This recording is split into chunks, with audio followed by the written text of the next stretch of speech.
Baiklah, saya Vena Baresta, NIM 311-201-1021. Saya akan menjelaskan tugas minggu kelima.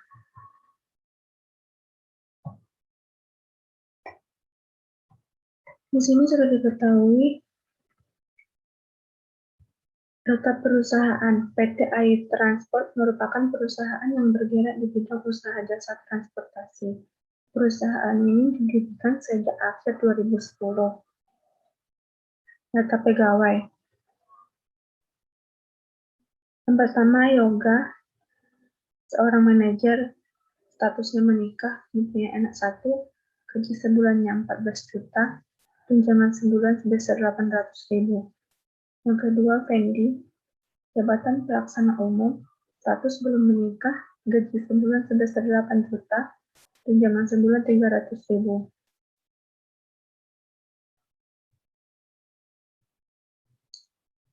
Data transaksi bulan September 2021.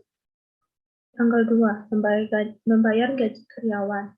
Tanggal 7, menerima pembayaran pemberi merchandise dari Dinas Pariwisata nominal invoice sebesar 22 juta, termasuk PPN. Tanggal 10, membeli kertas secara tunai dari PT Kertas nominal invoice sebesar 50 juta, belum termasuk PPN. Menerima pembayaran tanggal 12, menerima pembayaran sewa kendaraan dari CV Maju nominal invoice sebesar 5.500.000 termasuk PPN. Tanggal 15, membayar jasa penyusunan laporan keuangan ke KJAABC nominal invoice sebesar 10 juta rupiah belum termasuk PPN. Tanggal 20, membayar angsuran PPh pasal 25 sebesar 4.550.000.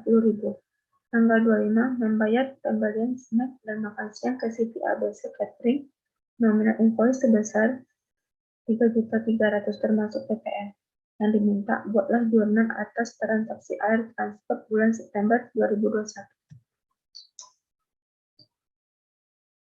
Baiklah, di sini kita harus mencari dulu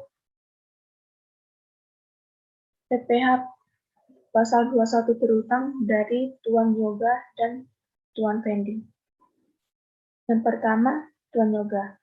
Biaya jabatannya sebesar 14 juta. Penambahan bonus sebulannya ada 800.000, jadi totalnya 14.800.000. Penghasilan neto sebulan 14.100.000, penghasilan neto setahun yaitu 14.100.000 dikali dengan 12 bulan, dapatnya 169.200.000. PTKP-nya wajib pajak sebesar 54 juta karena di sini statusnya sudah kawin dan mempunyai tanggungan anak 1.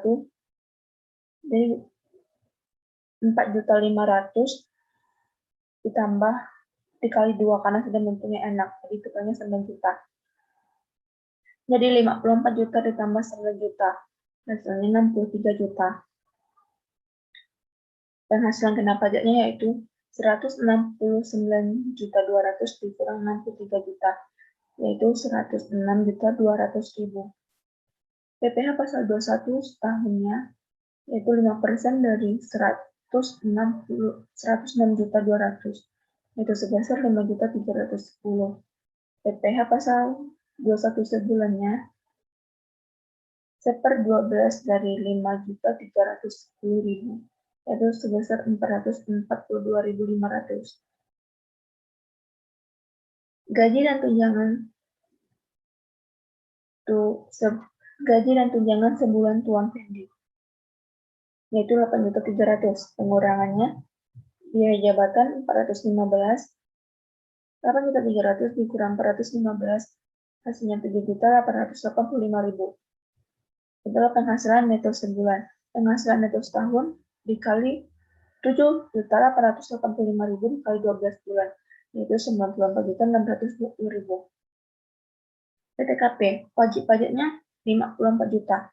Karena di sini statusnya belum kawin, jadi tidak ada menanggung beban istri dan anak. Jadi 94.620.000 dikurang dengan 54 juta. Hasilnya 40.620.000. PPh 21 dalam 1 tahun, 5% dari 40.620.000 sebesar 2.031.000. PPh 21 per bulan, seper-12 dari 2.031.000, yaitu sebesar 169.250. Baiklah, jurnal dari PPh pasal 21 di tanggal 2. Untuk gaji Tuan Yoga. Akun biaya gaji dan tunjangan didebit sebesar 14.800, PPh pasal 21 terutang dikredit 442.500, kas dan bank sebesar 14.357.500 dikredit. Untuk gaji Tuan Fendi.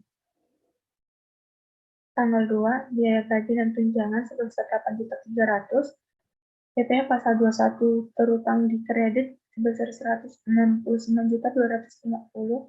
kas dan bank dikredit sebesar 8.130.750. Maaf, sebesar 8.130.750 rupiah.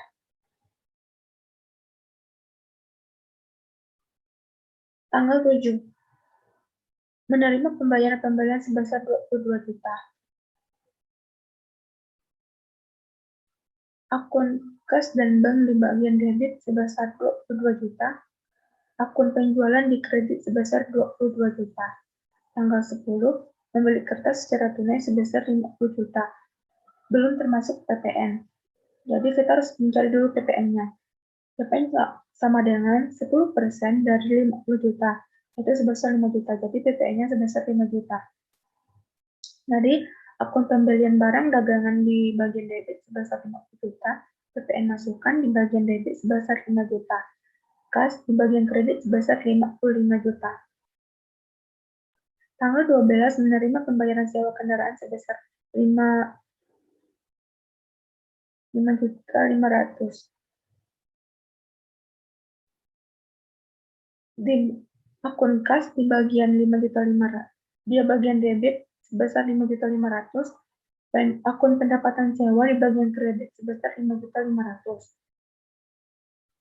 Tanggal 15 membayar jasa laporan keuangan sebesar 10 juta. PP belum termasuk PPN. PPN sama dengan 10% dari 10 juta, yaitu sebesar 1 juta. Jadi akun biaya jasa penyusunan di bagian debit 10 juta, PPN masukan di bagian debit sebesar 1 juta. Akun kas di bagian kredit sebesar 11 juta. Tanggal 20, membayar angsuran PPh pasal 25 sebesar 4.550.000. Akun PPh pasal 25 di bagian debit sebesar 4.550.000. Akun kas dan bank lubang kredit sebesar 4.550.000. Membayar pembelian snack dan makan siang sebesar 3.300.000. Akun pembayaran makanan dibayar di bagian debit sebesar 3.300.000. Akun kas dan bank di bagian kredit sebesar 3.300.000. Baiklah, sampai di sini penjelasan saya tentang tugas minggu kelima. Kalau ada salah, saya mohon maaf.